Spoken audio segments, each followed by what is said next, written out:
housemates. Welcome to GMA Integrated News. Wow. Thank you so Thank you much for having us po. po. Thank you. Okay. 118 days to be exact. Wow. Paano nyo nakaya yun, Mika? Actually po, hanggang ngayon, palaisipan pa rin po paano namin nakayanan yun. Siguro po dahil it's a collab edition, mas marami po kami sa edition na to. Kasi usually po, pag Big Four, 4 na lang po talaga. Pero this time, luckily, 8 po kami. So, feeling ko mas masaya po, mas may buhay po yung bahay pa rin. Oh, kumbaga ano yung naging inspiration nyo while inside? Kasi alam natin, di ba, maraming challenges. I mean, as I see it, no, hindi lang physical yung naging challenge sa inyo, talagang emotional, psychological yung challenge. Anong, kumbaga, nakapagpa-stay sa inyo? Siguro sa akin po personally, as you go through the weeks talaga, dumadagdag yung nagiging inspirasyon. Nung simula, yung rason ko lang po talaga sa pagpasok ko is mapakilala yung sarili ko or mas makilala din yung sarili ko. Pero throughout the weeks, mas nakikilala ko yung mga housemates, yung mga pinaglalaban nila, and parang kumbaga yung mga pangarap nila, parang gusto mong ma-accomplish kasama na din sila. Tapos yung family din po, and syempre yung mga naging supporters po namin kasi alam namin na hindi po biro pag ililigtas kami during eviction. Yun po. Kasi in the past, no, di ba may mga lumalabas, yung gusto na nilang lumabas talaga, pero this time talaga lahat kayo nagstay. How is it inside? Kwentuhan nyo ako. Kasi nakikita lang naman namin ito. Siyempre, di ba, kung ano yung nakikita sa camera. Meron ba kayong ma-share na yung mga outtakes na, kumbaga, yung hindi namin napapanood? Sobrang dami po.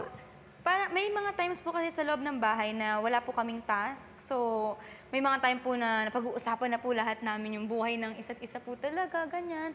And yes po, may time po talaga na nasa isip ko na pong lumabas. Pero syempre po, araw-araw ka din po kasi kailangan humanap ng reason mo para magstay din po sa loob ng bahay talaga. You have to keep your sanity po talaga kasi ang hirap po, wala ka pong idea sa nangyayari sa labas, and that alone can drive you crazy po talaga inside the house.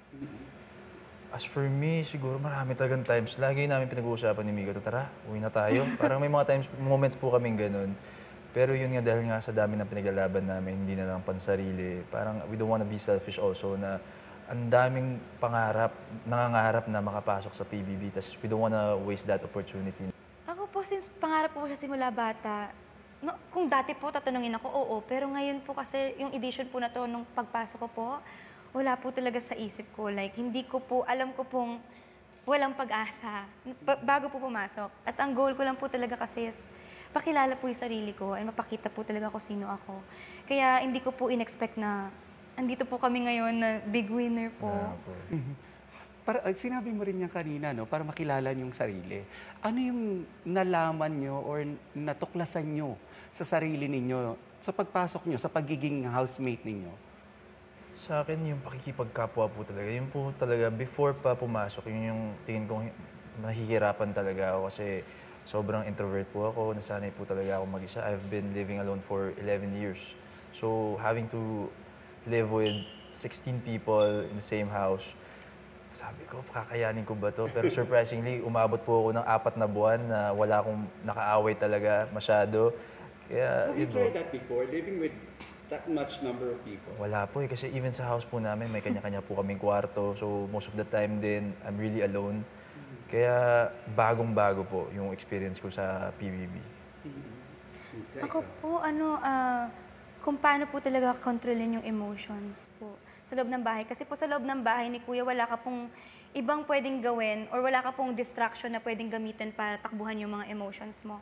So, doon po talaga, makikilala mo po talaga yung sarili mo.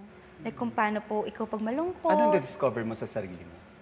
Na I'm highly sensitive person po talaga. Opo, totoo. Kasi sa labas, sa pamilya ko po, sa mga kaibigan ko, kailangan ako po lagi yung malakas.